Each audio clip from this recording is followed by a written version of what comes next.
When a club legend speaks, the football world listens, and when that legend tells the manager to take an armband away from the man currently wearing it, the ripple becomes a wave. That's the simple reality that landed at Arsenal this week.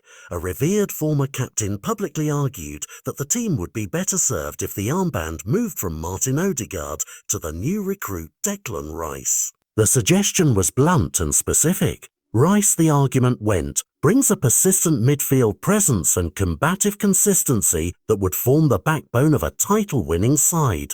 It was not a flattering assessment of Ødegaard's day-to-day role, and it set a headline-hungry debate in motion. Mikel Arteta did not let the conversation stay in the newspapers. He put the matter to the squad and then presented the result, an overwhelming internal vote to keep Ødegaard as captain. According to the manager, the choice was emphatic, a clear signal in his words of how the players feel about their leader.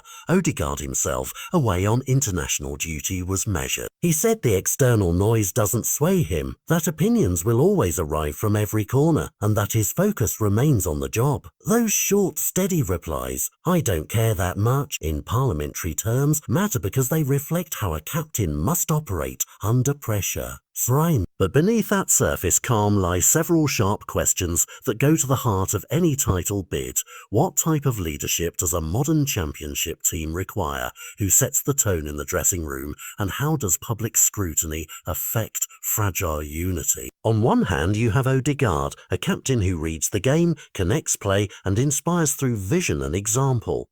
On the other, you have Rice, newly arrived, whose reputation is built on breaking up play, relentless engine work, and imposing physical authority pitch after pitch. The case made by a club icon in favour of Rice isn't purely sentimental.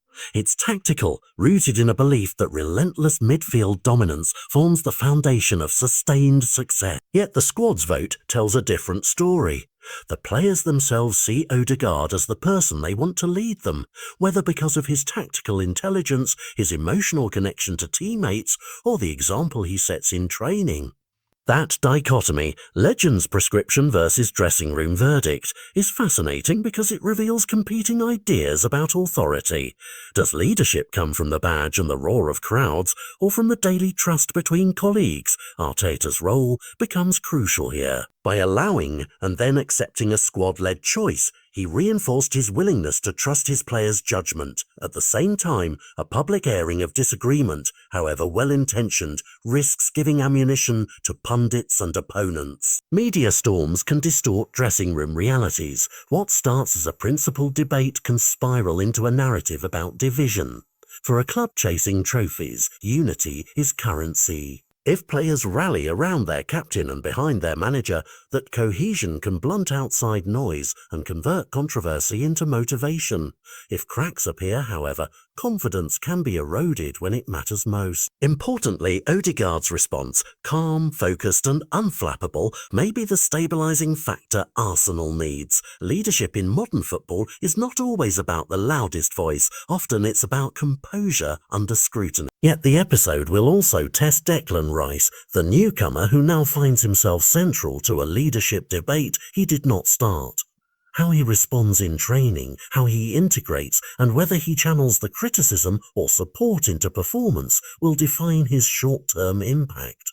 For Arteta, the episode is a managerial test, balancing respect for club heritage with the locker room realities and the tactical needs of the team. His handling so far, transparent, decisive and player-centred, signals a desire to contain the story while affirming who is in charge.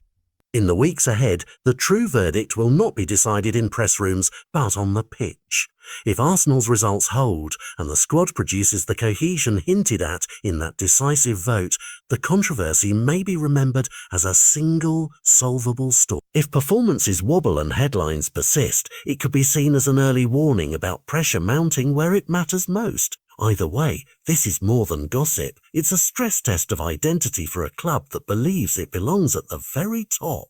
The question now is simple. Will unity and calm leadership carry Arsenal through, or will the captaincy row turn into a distraction that costs them dearly? The coming fixtures will tell the story.